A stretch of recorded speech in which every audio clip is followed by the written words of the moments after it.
Xbox needs to fix this now. Microsoft inks another crazy 10-year deal. Don't miss out on this awesome sale. I've got bad Game Pass news. Let's discuss. What's up, guys, and welcome to Xbox Ready, the YouTube channel where me and my friends work to keep you up to date on all things Xbox. So if you want to stay Xbox Ready, make sure you subscribe, but even if you're not into Xbox news per se, I do a lot of Xbox related content. I've done a few unboxings, I've done game reviews, I just reviewed Wolong Fallen Dynasty. Sometimes I show off little Xbox tips and tricks. One time I did a video about how I think the Xbox dashboard should look. People seem to like that. So yeah, if you like Xbox stuff, consider subscribing. First up, let's talk about Diablo IV. Now guys, it's no secret that I am super hyped about this game. I have a long history with the franchise, and when it comes to Diablo IV, I feel like we've been hearing about this game for forever. And now finally, this year, we're gonna get a crack at actually playing it. The beta early access is literally this weekend, March 17th. And then next week, on March 24th through the 26th, they're gonna have an open beta, and that's on PC,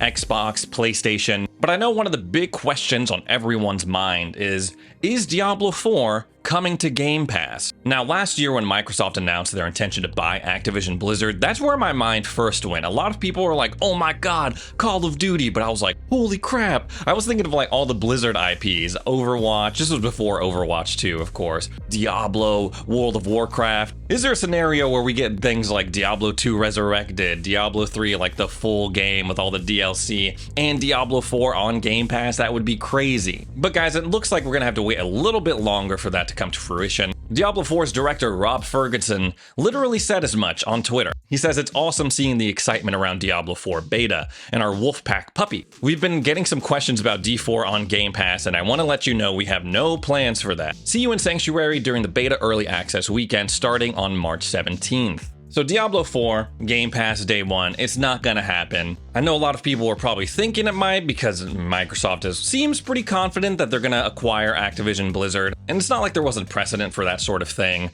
I know before they acquired Bethesda, a lot of their titles ended up on Game Pass before the acquisition was fully finalized. But looking at Activision Blizzard as a company, you just don't see their titles on gaming subscription services, be it Game Pass, PS Plus, or whatever. So I guess it's not that big of a surprise after all. There are some other interesting things that are confirmed in this Twitter thread. There will be full crossplay apparently between Xbox, PlayStation, and PC. And then someone asked if it's coming to Nintendo Switch, and he just straight up said, no, it is not coming to Nintendo Switch. Sorry guys, I know that might be a little, I don't know if it's shocking because, you know, Switch hardware has been struggling recently, but Diablo 3 did come out on the Nintendo Switch with all the rest of the console ports, and it's actually a pretty awesome port. So again, I am super excited to get my hands on this game. I have been a longtime fan of the series, and everything we've seen so far about the game, it looks cool. The trailers look cool, classes look cool, the world bosses look cool. The thing that got me in the trailer, I don't know why I'm so hung up on this, but when they showed off that there's moves that let you traverse between levels in the stage, I thought that was cool. I think they showed off the barbarian leaping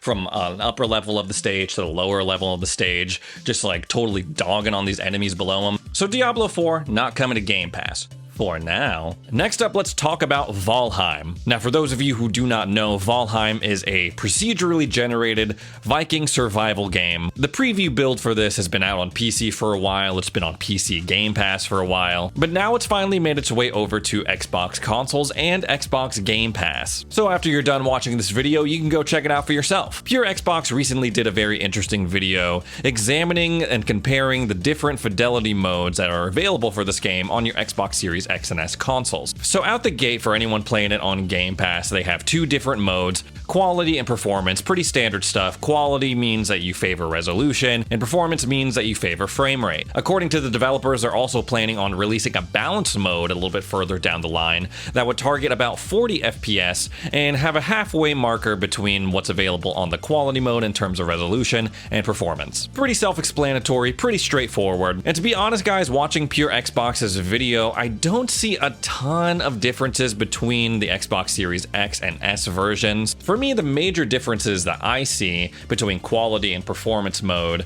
are mostly in the lighting, and kind of looks like the draw distance might be a little bit better in quality versus performance. But you know, when you see this game, you'll notice that the textures and the graphics aren't the craziest. So any differences regarding the texture specifically, I don't think people are going to see a ton of difference. And honestly guys, a 30 FPS on a game like this still looks pretty good. So I feel like you're going to be safe no matter what you choose when it comes to this game. I played Valheim a little bit on PC Game Pass. Definitely looking forward to jumping in more. So what I like about this game is mostly its PvE focus. You can team up with 9 other people. You can have a group of 10 in your world, but it's you guys against the environment, against this world. I played a lot of Ark, and honestly, I love that game, but it got really annoying just like having all your hard work go up in flames because someone decided to be a jerk to you and roll up on a freaking dinosaur with a bazooka, blow up your little hut, and rob you and not even rob you because you had nothing, just kill you for no reason. There is PvP in this game, but it's in a duel format. So you gotta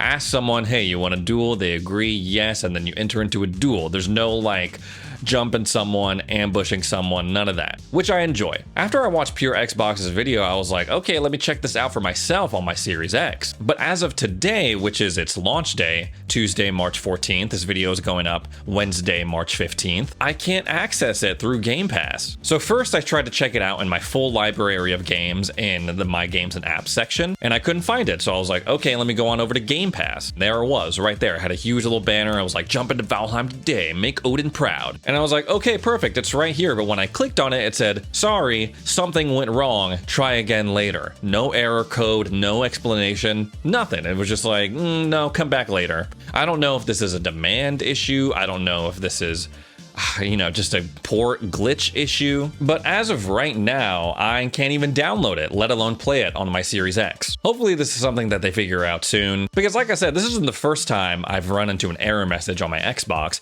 but usually it's like, oh, gives me a little error code, gives me the opportunity to report a problem. And with Valheim, you can see it kind of over my shoulder right here. It just says, sorry, try again later, and then it just gives me the option to close out of the tab. What's going on, Xbox? Nah, that's good. I have other stuff to play. Next up, let's talk about Microsoft's latest deal. They have signed yet another 10-year contract with cloud gaming service Boosteroid, promising that Call of Duty titles will be made available on their platform once this acquisition goes through. This is the latest in a series of 10-year deals being inked by Microsoft. On the channel, we previously talked about the 10-year deal they signed with Nintendo to bring Call of Duty to their consoles. They also signed a deal with Nvidia to bring Call of Duty titles to GeForce Now, which is Nvidia's cloud gaming service. Now, why cloud gaming? Why male models? And the short answer to that, guys, is just to make themselves look better to regulators, to hopefully appease them so they approve this acquisition of Activision Blizzard. The CMA especially laid out 2 major concerns in their report. They said, well, we don't want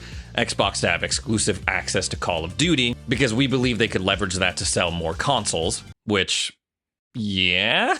But also, they were afraid that Microsoft could become too dominant in cloud gaming, especially with the tech that they have with the Azure cloud and with their dominance in the operating system space with Windows. So yeah, it was important to Microsoft to show these regulators that not only were they bringing it to more consoles like Nintendo consoles, whether that be the Switch or any future consoles they put out, but also to other cloud gaming services. This is the first time I'm hearing about Boosteroid, and it's apparently like one of the largest cloud gaming services in the world. So yeah, everyone's getting 10-year deals, Nintendo, Nvidia, Boosteroid, except Sony. Sony does not want a 10-year deal. Allegedly, Jim Ryan was like, I don't want a new deal, I just want to block this merger. Jimmy said that was cold. I thought it was stupid and petty. It's totally the opposite of how Sony has been trying to set themselves up, of like, oh, this defender of the gaming average gamer. Then they turn around, they were just like, actually, no, we just want to piss Microsoft off. I don't know, guys. I feel like Sony should just take the deal. It seems like the pendulum has swung back into Microsoft's favor when it comes to this acquisition. So there could be a scenario where this deal gets approved and Sony does not have a contract like Nintendo, Nvidia, and Boosteroid to keep Call of Duty on their consoles. And then what are they going to do then, huh? What are they going to do without a deal? There is a chance that this deal could do nothing when it comes to the regulators. The CMA over in the UK especially seem very unimpressed with Microsoft's efforts so far.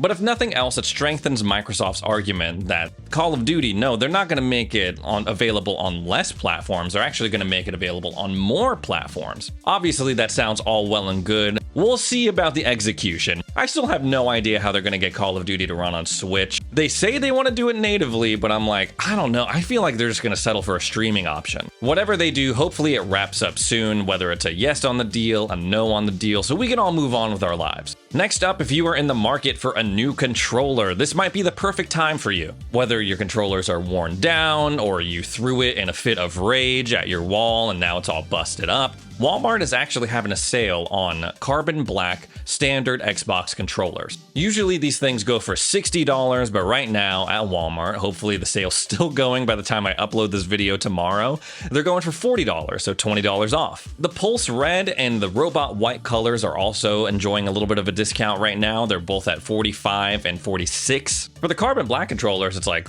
dude, you could buy like 2 of these things and it would only be a little bit more expensive than one of them at full price. Or you can take that $20 extra that you saved on the controller and put it towards a month of Game Pass Ultimate. Like I said, this deal is going on at Walmart right now. I'll have the link down in the description below if you want to check it out for yourself. They're offering free shipping, but it seems to me like the sale is only going on in the US right now. Yes, Walmart is like peak American. Next up, let's talk about an Xbox bug that has a lot of fans worried. People are reporting that certain games on the Microsoft storefront are coming up with an icon saying that this game is not playable on this device, which when you take a look at the games makes no sense because it's games like Arkham Knight, Red Dead Redemption 2, Resident Evil Village, all games that are pretty much, they're all playable on both generations of Xbox right now, old and new. Now guys, I don't really know what's going on with this. Hopefully Xbox rolls out a fix soon, but from my understanding, this has been going on for a while. People have been reaching out to me saying that they've been experiencing this issue